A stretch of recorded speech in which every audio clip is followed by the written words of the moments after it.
So yesterday we found out that El Paso Independent School District has a ginormous budget hole, $96 million revenue gap this year. So district officials say the shortfall stems from a big difference between the funding the district was expected to receive and what actually came in from the state and federal government. EPISD said that it got about $86 million less than projected from those government funding streams. And of course, this comes a week after the district's chief financial officer resigned, which is something the president of the El Paso Teachers Association says is problematic. Take a listen. Now that the district is looking at, doing a more in-depth audit, because our understanding is that the district, with the chief financial officer resigning at this point in time, which is a very critical time for the district, simply because this is the time that budgets are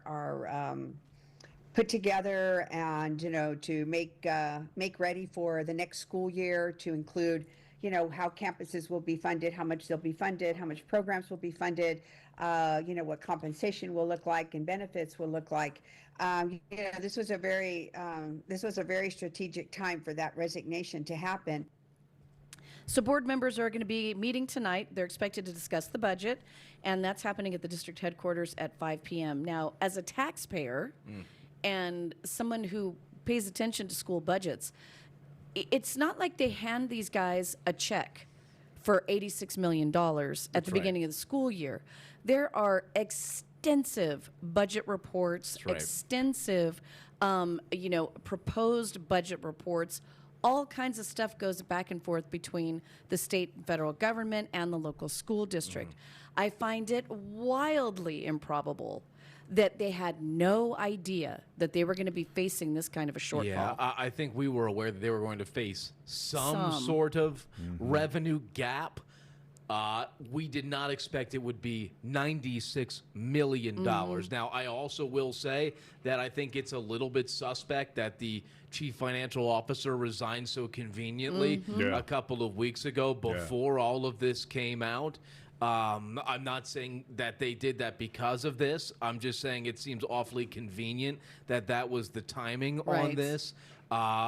We also have not heard anything from any other of the county, or I should say the people on the EPISD board, which at least right now seems like maybe they didn't know either. And if they didn't know, then there's a whole problem. So here's the moral of the story, I think, Mike. And this is specifically to those people that don't like to vote. This is why it's important to vote. Yeah.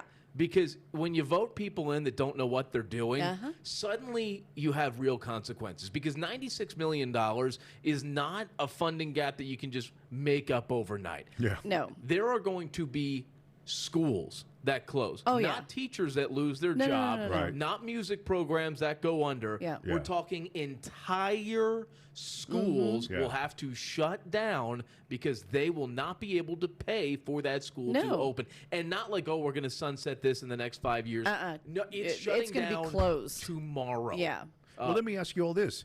Do you think this is a situation where TEA needs to take over? It might be. If this cannot be resolved in-house, which seems incredibly unlikely based on just this alone, I can almost guarantee that the TEA will be here by the end of next week. And one of the things I want to ask, and I'm getting ready. I think I'm going to go to this meeting tonight. There are a lot of people. This could be catastrophic for homeowners. As it is, we're already having trouble making tax payments on our houses, property tax payments, as it is. And then now the school district's going, well, maybe we should do a bond election. Yeah. Guys, we can't afford a bond election. You guys just spent a huge amount of money doing things like renovating Burgess that didn't need to be renovated, doing all kinds of things all over the district that didn't need to be done. They said in this story, we got word that they thought they were going to get they said they thought they were going to get about $86 million more than what they actually received. How did you mess up come on. that bad? Yeah, no. How did you think you were going to get that much money and then it didn't come? That's bologna sausage. That's right there. That's where this whole thing comes to a head. That explains why the CFO resigned. Exactly. There you go.